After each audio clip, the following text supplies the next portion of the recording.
everyone! Welcome back to my channel. Today I encourage you to grab yourself a cup of tea like a good Ukrainian does and just sit and chill because today I'm going to be sharing a little bit about my experience of being adopted and how I really feel about it and just some things and lessons I've learned as a result of being adopted. So stay tuned. If you would please hit that like button right below the video because it encourages me and it's nice to know that someone's watching the video and that they're enjoying it.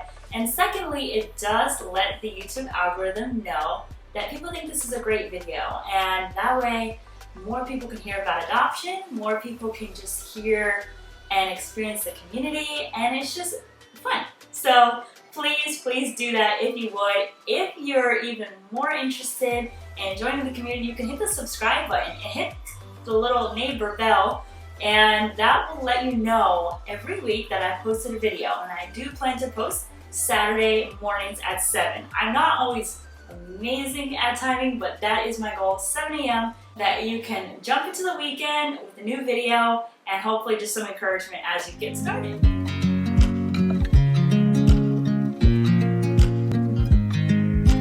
So let's chat and dive into the conversation. So with adoption, like I said, there's a lot of things that go into it. But I think one of the biggest things that I have really experienced as being adopted, as someone who is adopted, I just really see life as a gift. And I know everyone's like, well, duh, we all see life as a gift. And that is true. Hopefully we all do. But with being adopted, there is that really unique element of the fact that someone has paid for you to have an amazing life. Someone has really sacrificed for you to have an amazing life.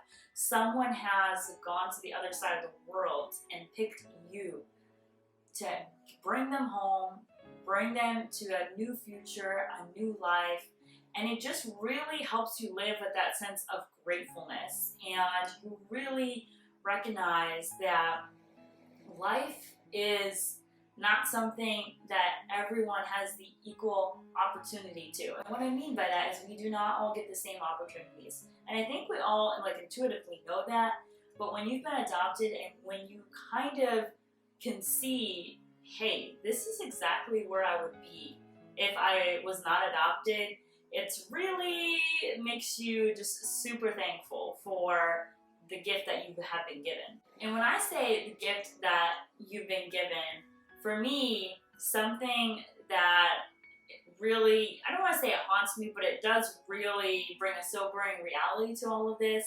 is over in Ukraine. That is where I'm from. I was adopted from Ukraine when I was 4.5.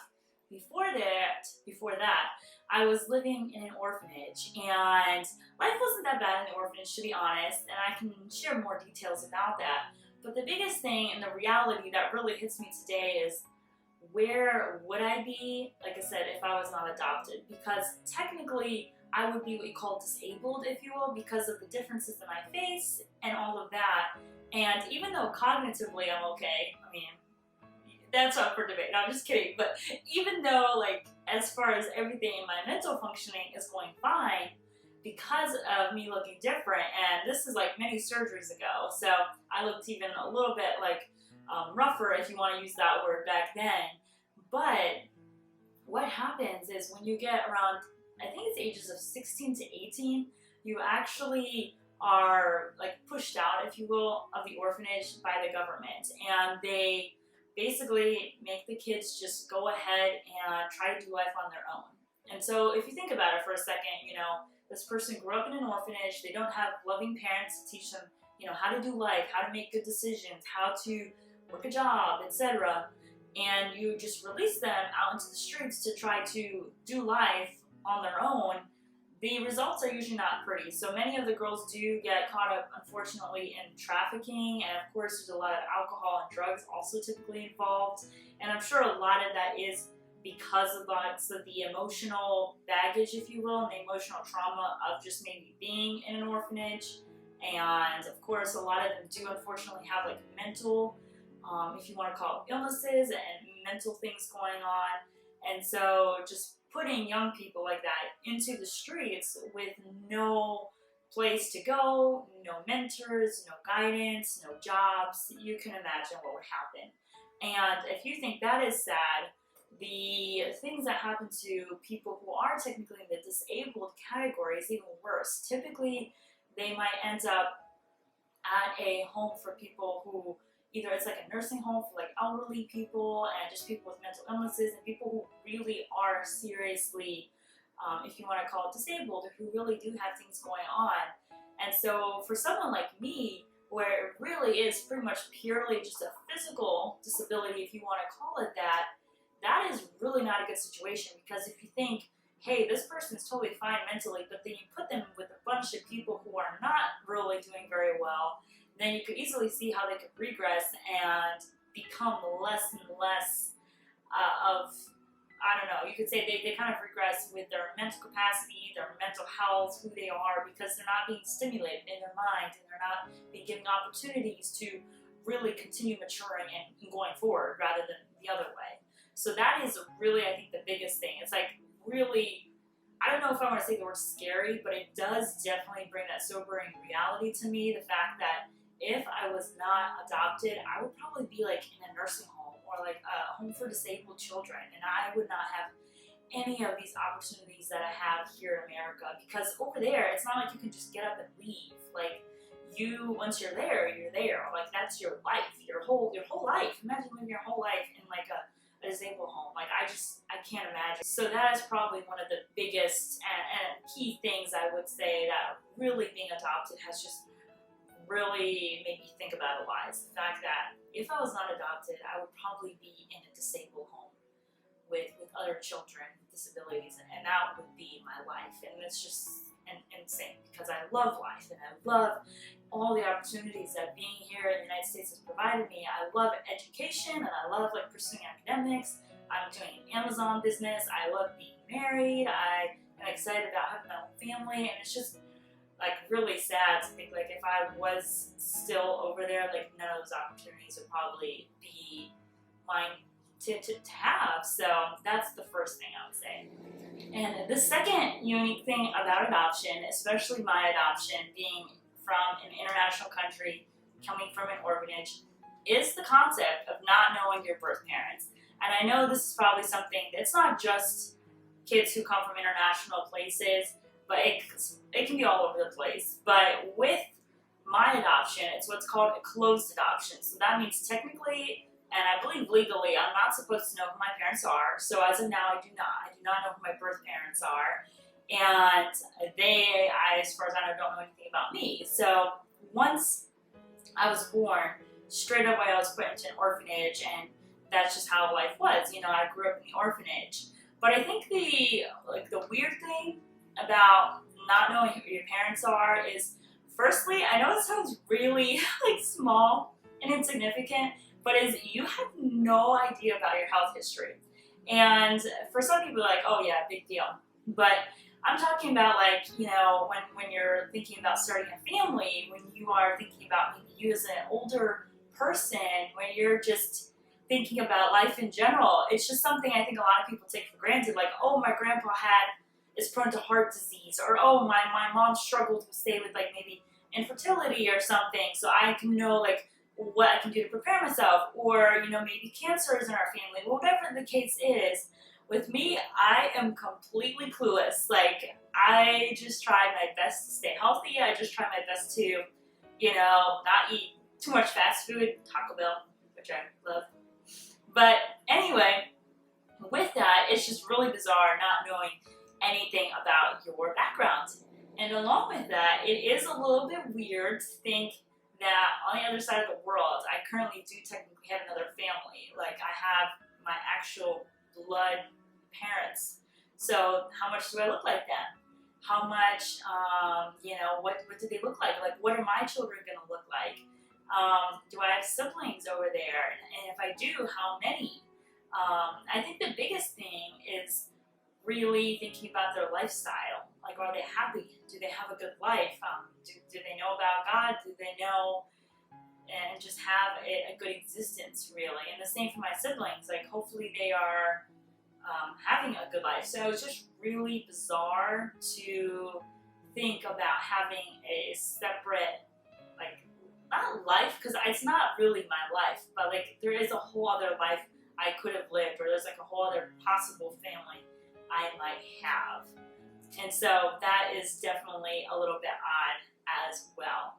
And at this point, I do want to encourage all of you, if you have any questions about adoption or about the story, I am just going really overarching, if you will, because there's so many things I could cover. But if you have any questions, and if you're just enjoying the video, please maybe comment, maybe something you didn't know about, or if you have a question, definitely drop it below, and I would love to do any follow-up videos, or I'm sure in future videos I'll definitely be covering it. Another aspect of being adopted is you really value freedom, and you really value, especially from being overseas, you really value everything that America has to offer.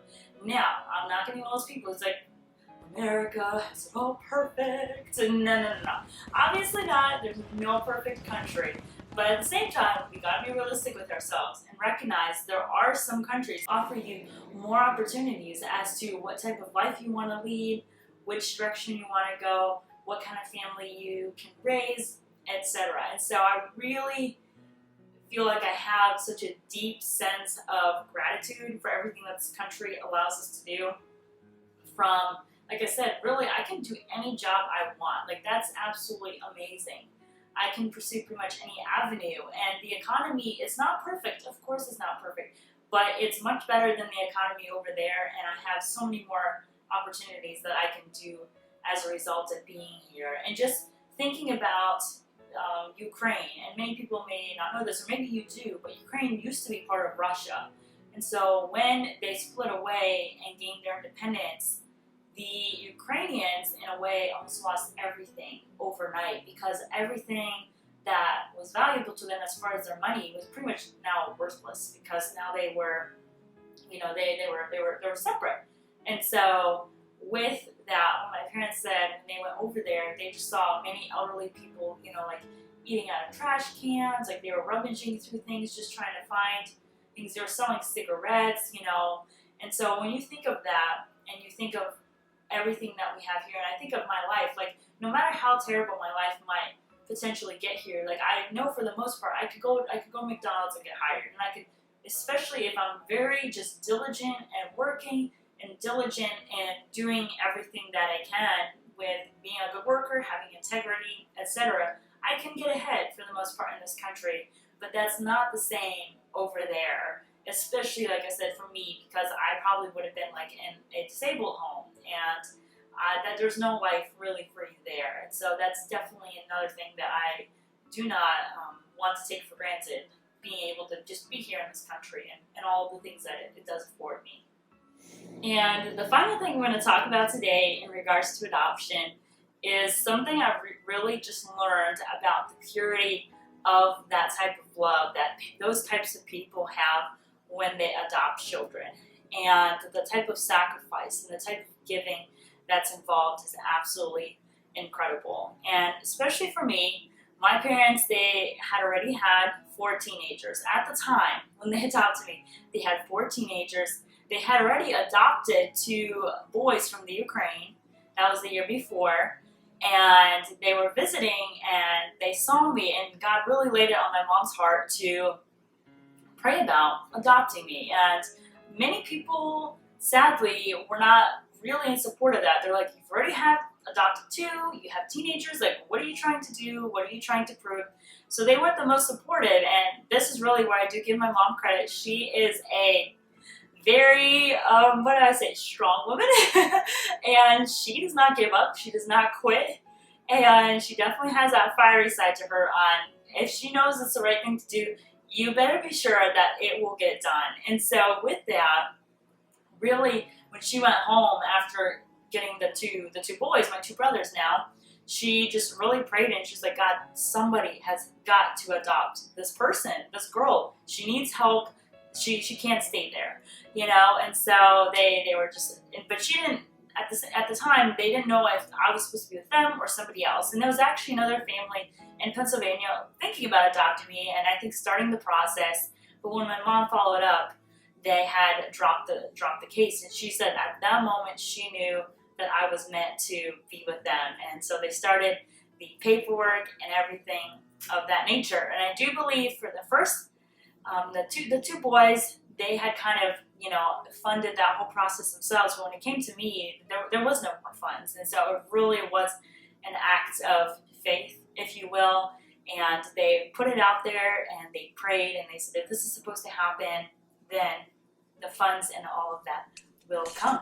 And sure enough, they raised so much money. And so that's definitely another big thing that you realize is just that type of pure love and really giving everything of yourself to be able to bring this child who you don't even really know that well, to give them a better life and all of that. And something that people might not realize, and I think it's a little bit odd, but at the same time, it has a cool, what do you want to call it? Not allegory, I can't think of the word right now, but a cool connection to when you could say when we get adopted, say by God, with the fact that when you're adopted, you actually are adopted. It sounds really weird, but you are adopted naked, technically. You have no clothes, you have nothing that you bring with you. It's just you, yourself, and you. And so when my parents actually came to the orphanage to pick me up, they brought me my first set of clothes. They brought me my first doll, and I will definitely have to share a little clip of her because I still have her to this day.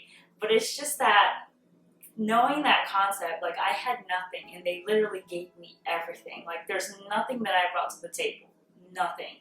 They gave me everything from clothing to getting me back to America to helping me with all my surgeries to where I am today.